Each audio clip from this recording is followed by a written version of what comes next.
Hey there! So today we have another review, and this is a beer courtesy of Jeff. Thank you so much.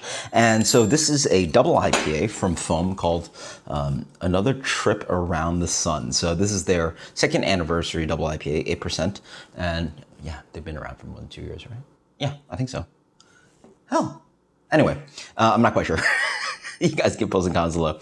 But thank you so much, Jeff. And this was canned about 3 weeks ago, and this was Nelson. So fun story about this brewery.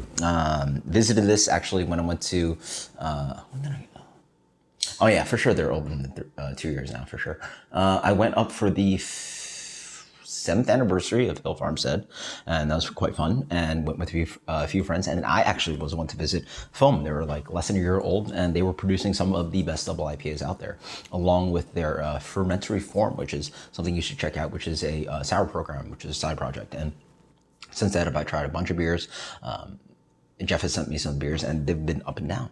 And then also, cool thing is I stopped by when I was at Festival Farmhouse Ales a couple years ago, and they were super nice. Manager, I guess, knew who I was and gave me a bunch of beer. I actually had an Airbnb in Burlington. I actually had to get a cab because they gave me so much beer I couldn't even walk back to the Airbnb.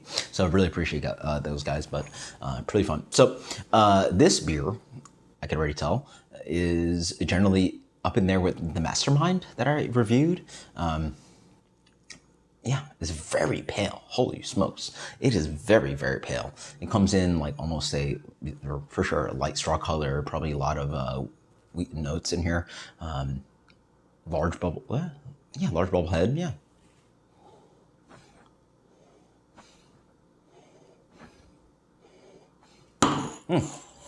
It's hops. It doesn't sing of like white grape or anything distinct. It just smells like, New England IPA. It's hoppy.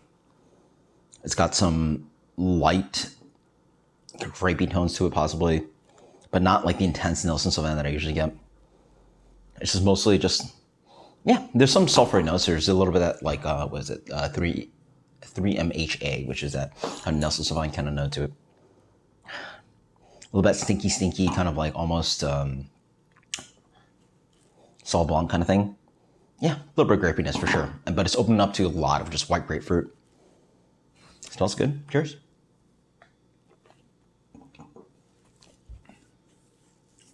Okay.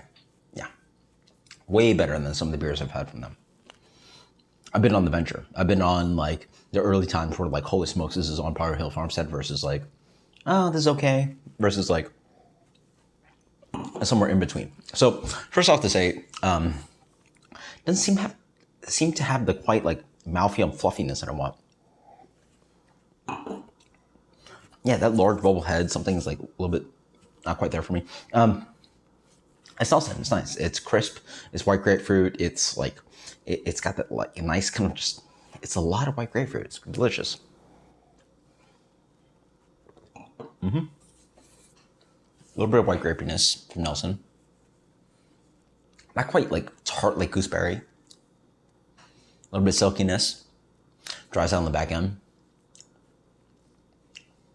Yeah, for sure. Reminds me of like Mastermind, one of their like close brewery, kind of like, other New England IPA partners or contenders, whatever. Close by brewery. A lot of wheat and oat or oat. Pale, or just like it's either all Pilsner or wheat. It's just like really that kind of like light doughiness.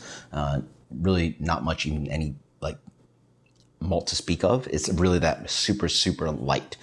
There's that kind of like light kind of like malt character that you get some of the New England IPAs. This is below that, and that kind of like really doughy. We're talking about like, wheat cracker. We're talking about like eating, what are those called? I used to eat them when I was on a diet, like those rice crackers. Yeah, rice cracker.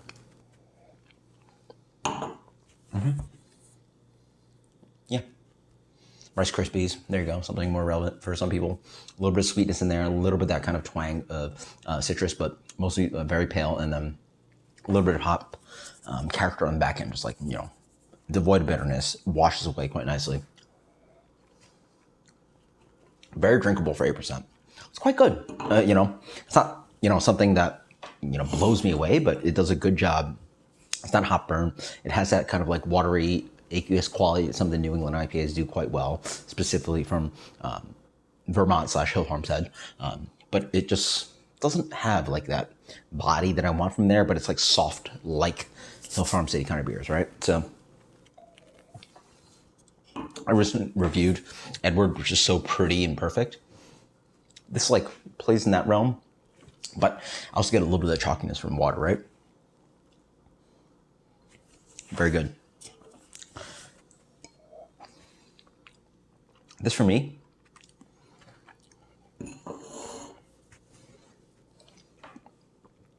gets a solid 95. You know, it's not exactly where I want it, but it does a great job, and it's way better than those hot burn New England IPAs. So I think it's great, super crushable, absolutely fantastic. Thank you so much, Jeff. 95 from me, recommended. Until next time, guys, cheers. Later.